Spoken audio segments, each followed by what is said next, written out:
കുറച്ച് കാലങ്ങൾക്ക് മുൻപ് നടന്നൊരു സംഭവമാണ്.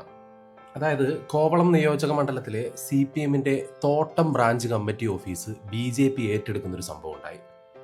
അവിടുത്തെ ചെഗുവേരയുടെ ഫോട്ടോയ്ക്ക് വെള്ള പൂശിയിട്ട് BJPയുടെ ഓഫീസായിട്ട് മാറ്റിയിട്ടുള്ള അതേ ദൃഢനിശ്ചയത്തോട് കൂടിയിട്ട് ഇന്നലെ VV രാജേഷ് ഒരു പ്രസ് മീറ്റ് നടത്തുകയുണ്ടായി. തിരുവനന്തപുരം കോർപ്പറേഷൻ BJP അധികാരത്തിൽ വന്നതിന് ശേഷം അവതരിപ്പിച്ചിട്ടുള്ള ആദ്യ ബജറ്റിന് ശേഷമുള്ള പ്രസ് മീറ്റ് ആയിരുന്നു VV രാജേഷ് നടത്തിയത്. 101% ജനകീയമായിട്ടുള്ള ഒരു ബജറ്റ്. മാധ്യമങ്ങളിൽ നിന്ന് പോലും അതുമായിട്ട് ബന്ധപ്പെട്ടൊരു ചോദ്യവും ഉണ്ടായില്ല, ഒരു എതിർപ്പും ഉണ്ടായില്ല. ഐക്യ കേരളത്തിന്റെ ചരിത്രത്തിൽ ഇന്നേ വരെ ഒരു തദ്ദേശ സ്ഥാപനം പോലും ഏറ്റെടുത്തിട്ടില്ലാത്ത ഉത്തരവാദിത്തമാണ് തിരുവനന്തപുരം കോർപ്പറേഷൻ ഈ ഒരു ബജറ്റിലൂടെ ഏറ്റെടുത്തിട്ടുള്ളത് എന്ന് വേണമെങ്കിൽ നമുക്ക് പറയാൻ വേണ്ടി പറ്റും. അത് ഒരുപക്ഷെ നിങ്ങൾ പ്രസ് മീറ്റ് കണ്ടിട്ടുണ്ടായിരിക്കില്ല, പക്ഷെ അതിന്റെ ഏകദേശം രത്നച്ചുരുക്കം എങ്ങനെയാണ്? പല കാരണങ്ങളാൽ വീട് വെക്കാൻ പറ്റാത്ത 2000 കുടുംബങ്ങൾക്ക് തിരുവനന്തപുരം കോർപ്പറേഷൻ വീട് വെച്ച് നൽകാൻ തീരുമാനിച്ചു എന്നുള്ളതാണ് ആദ്യം. അതിന് പേരുമിട്ടിട്ടുണ്ട്, പ്രധാനമന്ത്രി ഭവൻ യോജന എന്നാണ് പേരിട്ടിരിക്കുന്നത്. കൂടുതലും ധനസഹായം എവിടെ നിന്നാണ് വരുന്നത് എന്നുള്ളത് ഏകദേശം അതിൽ നിന്ന് തന്നെ വ്യക്തമാണ്. അതുപോലെ കോർപ്പറേഷനിലെ രോഗികൾ അനുഭവിക്കുന്ന പ്രശ്നങ്ങൾക്ക് പരിഹാരം കാണുന്നതിനായി, പ്രത്യേകിച്ച് വില കുറച്ച് മരുന്നുകൾ നൽകുന്നതിനായി കേന്ദ്രത്തിന്റെ ഒരു HLL എന്ന് പറയുന്ന സ്ഥാപനവുമായി ബന്ധപ്പെട്ട് മെഡിക്കൽ സ്റ്റോറുകൾ തുടങ്ങാൻ തീരുമാനിച്ചിട്ടുണ്ട്. അതും വെറുതെ ഏതെങ്കിലും ജയിച്ച വാർഡുകളിൽ തുടങ്ങുകയല്ല, 101 വാർഡുകളിലും 50% വിലക്കുറവിൽ എല്ലാ മരുന്നുകളും നൽകുന്ന തരത്തിലായിരിക്കും എന്നുള്ളതാണ് ബജറ്റ് വിഭാവനം ചെയ്യുന്നത്.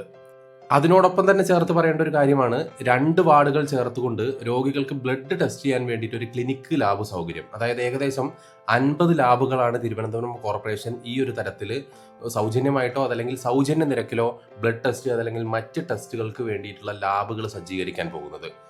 ഓരോ 2 വാർഡുകൾക്കും 1 എന്നുള്ള കണക്കിലാണ് ഈ ഒരു ക്ലിനിക്കൽ ലാബുകൾ സെറ്റ് ചെയ്യാൻ വേണ്ടിയിട്ട് പോകുന്നത്.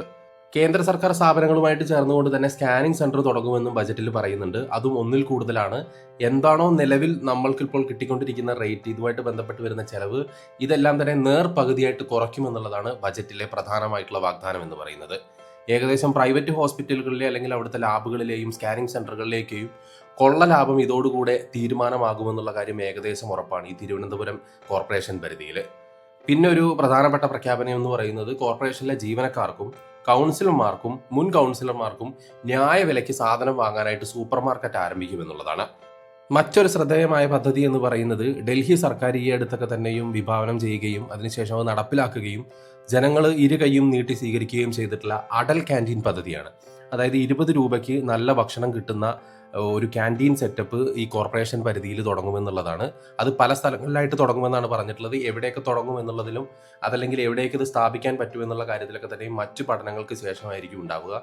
എന്തായാലും ഈ ഒരു അടൽ ക്യാൻറ്റീൻ എന്ന് പറയുന്ന പദ്ധതി, ആ ഒരു ഡൽഹി മോഡൽ പദ്ധതി തന്നെ കേരളത്തിൽ തിരുവനന്തപുരം കോർപ്പറേഷൻ പരിധിയിലും വരുമെന്നുള്ളതാണ് ഇതിലേറ്റവും സുപ്രധാനമായിട്ടുള്ള ഒരു വാഗ്ദാനം എന്ന് പറയുന്നത്. ഇത്രയും നേരം പറഞ്ഞിട്ടുള്ളതൊക്കെ തന്നെയും അതീവ ജനകീയമായിട്ടുള്ള പദ്ധതികളാണ്. അതായത് പെട്ടെന്ന് ശ്രദ്ധ പിടിച്ചു പറ്റുന്ന, അതല്ലെങ്കിൽ ജനങ്ങൾക്ക് പെട്ടെന്ന് തന്നെ ഗുണഭോക്താക്കളായിട്ട് മാറാൻ പറ്റുന്ന തരത്തിലുള്ള പദ്ധതികളാണ്. കോർപ്പറേഷൻ വിഭാവനം ചെയ്യുന്ന പദ്ധതികളെ കുറിച്ചാണ് പറഞ്ഞത്. ഇതിന് പുറമേ തന്നെ 100 കണക്കിന് മറ്റു പദ്ധതികളാണ് ബജറ്റിന്റെ ഭാഗമായിട്ട് പ്രഖ്യാപിക്കപ്പെട്ടിട്ടുള്ളത്.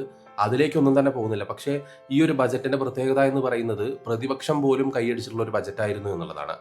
കേവലം BJP ജയിച്ച ഒരു വാർഡിൽ മാത്രം ഒതുക്കാതെ 101 വാർഡിനെയും ഒന്നായി കാണുന്ന തരത്തിലാണ് പദ്ധതി അവതരിപ്പിക്കുന്നത് എന്നുള്ളത് കൊണ്ട് തന്നെ ഒരുപക്ഷെ ഭാവിയിൽ 101 വാർഡും BJP ജയിക്കുന്ന ഒരു സാഹചര്യം ഉണ്ടാവുക എന്ന് പറയുന്നത് അത്ര അത്ഭുതകരമോ അല്ലെങ്കിൽ അതിശയോക്തി കലർന്നോ ഒന്നും ആയിരിക്കില്ല എന്നുള്ളതാണ്.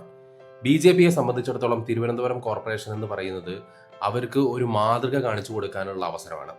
BJPക്ക് ആദ്യമായിട്ട് കിട്ടുന്ന ഒരു കോർപ്പറേഷനാണ് എന്നുള്ളത് കൊണ്ട് തന്നെ, അതല്ലെങ്കിൽ കേരളത്തിന്റെ മുന്നിലേക്ക് എന്താണ് അവർ വെക്കുന്ന ആൾട്ടർനേറ്റീവ് പൊളിറ്റിക്സ് എന്നുള്ളതിന്റെ, അല്ലെങ്കിൽ ഈ പറയുന്ന ഡബിൾ എഞ്ചിൻ സർക്കാർ എന്താണ്, അതല്ലെങ്കിൽ വികസനം വരണമെന്നൊക്കെ പറയുമ്പോൾ എന്താണ് അവരതുകൊണ്ട് ഉദ്ദേശിക്കുന്നത് എന്ന സാധനം പ്രൂവ് ചെയ്യാനുള്ള അവർക്കുള്ള ഒരു ഗ്രൗണ്ടാണ് ആക്ച്വലി ഈ പറയുന്ന തിരുവനന്തപുരം കോർപ്പറേഷൻ എന്ന് പറയുന്നത്. അതെന്തായാലും പരമാവധി മുതലാക്കാൻ വേണ്ടിയിട്ട് തന്നെയാണ് ഇപ്പോൾ ഈ പറയുന്ന BJP ശ്രമിച്ചുകൊണ്ടിരിക്കുന്നത് എന്നുള്ളതിൻ്റെ ഉത്തമ ഉദാഹരണം കൂടെയാണ് തിരുവനന്തപുരം കോർപ്പറേഷൻ അവതരിപ്പിച്ചിട്ടുള്ള ബജറ്റ് എന്ന് പറയുന്നത്. മാറാത്തത് മാറും, വികസനം വരണം എന്നൊക്കെ പറഞ്ഞുകൊണ്ട് BJP വോട്ട് തേടുന്ന സമയത്തൊക്കെ തന്നെയും ഉയർന്നു വരുന്ന ഒരു ചോദ്യമാണ്, BJP നിലവിൽ ഭരിച്ചുകൊണ്ടിരിക്കുന്ന ഉത്തർപ്രദേശോ മഹാരാഷ്ട്രയോ അതല്ലെങ്കിൽ ഗുജറാത്തോ മധ്യപ്രദേശോ ഒക്കെയുള്ള സംസ്ഥാനങ്ങളിൽ നിന്നും വിഭിന്നമായിട്ട്, അല്ലെങ്കിൽ അതിനേക്കാൾ മെച്ചപ്പെട്ട രീതിയിൽ എന്താണ് കേരളത്തിന് നൽകാൻ പോകുന്നത് എന്നുള്ളത്. അതായത് മലയാളികളുടെ ഒരു കാഴ്ചപ്പാട് എന്ന് പറയുന്നത് ഇപ്പോൾ BJP ഭരിച്ചുകൊണ്ടിരിക്കുന്ന പല സംസ്ഥാനങ്ങളെക്കാൾ ഒരുപടി മുന്നിലാണ് കേരളം എന്നിരിക്കെ ഇനി BJPക്ക് ഇതിന് പുറമെ എന്താണ് ഓഫർ ചെയ്യാൻ പറ്റുക എന്നുള്ളൊരു ചോദ്യമാണ് യഥാർത്ഥത്തിൽ മലയാളികളുടെ ഉള്ളിൽ BJP വോട്ട് ചോദിക്കുന്ന സമയത്ത് എപ്പോഴും ഉയർന്നു വരുന്നത്. അത്തരത്തിലുള്ള ഒരു ചോദ്യത്തിന് ഉത്തരം കൊടുക്കാൻ വേണ്ടിയിട്ട് BJPക്ക് കിട്ടിയിരിക്കുന്ന അവസരമാണ് തിരുവനന്തപുരം കോർപ്പറേഷൻ എന്ന് പറയുന്നത്. BJPക്ക് പുതിയതായിട്ട് കേരളത്തിൽ എന്തെങ്കിലും കാണിച്ചു കൊടുക്കുവാൻ വേണ്ടിയിട്ട് ഒരുപാട് സാഹചര്യമുണ്ട് എന്നുള്ളത് തന്നെയാണ് സത്യം.